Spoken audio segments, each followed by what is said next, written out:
আমরা এখন অপেক্ষা করছি নোয়াপাড়া স্টেশনে। ট্রেন থেমে আছে কারণ সামনে থেকে কোনো সিগন্যাল আসেনি, হয়তো বা রাস্তা ক্লিয়ার নয়। খুলনা থেকে নোয়াপাড়া এসে এই গাড়িটি দাঁড়িয়ে আছে, সামনের দিকে যাচ্ছে না। সবাই ভাবতেছিল কি ব্যাপার, গাড়িতে কোনো সমস্যা হলো কিনা। মুরব্বী চাচা বলল যে কি সমস্যা, আমি বললাম হয়তো বা ক্লিয়ার হয়নি। এই কিছুক্ষণ পরেই সামনে থেকে একটা ট্রেন আসতেছে, হয়তো বা এবার ছেড়ে দেবে এই ট্রেনটা ওখান থেকে যশোরের উদ্দেশ্যে।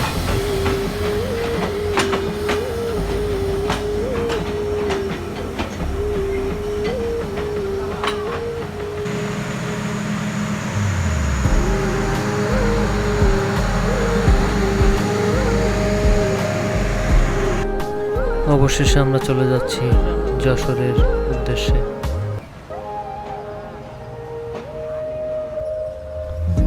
আজকে ট্রেনটা কেন জানি থেমে থেমে যাচ্ছে। এইটা হচ্ছে রূপদিয়া স্টেশন, এখানে কিছুক্ষণ দাঁড়াবে, তারপর আবার চলবে।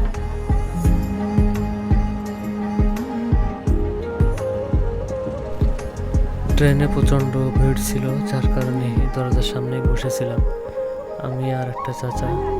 আর এখন চলে আসছি যশোর স্টেশনে। এটা যে ভিডিওটা দেখতেছেন এটা যশোর স্টেশনের। এখান থেকে আমরা রওনা দেব যশোর মণিহারে। ওখান থেকে আমার কিছু কাজ আছে, সেটা সেরে আমি আবার ফেরত চলে যাব।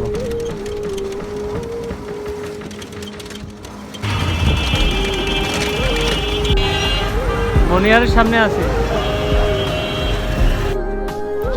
এইটা হচ্ছে সেই যশোর মণিহার হল, যেটা সব থেকে পরিচিত এবং ফেমাস। তো আজকের ভিডিও এই পর্যন্তই।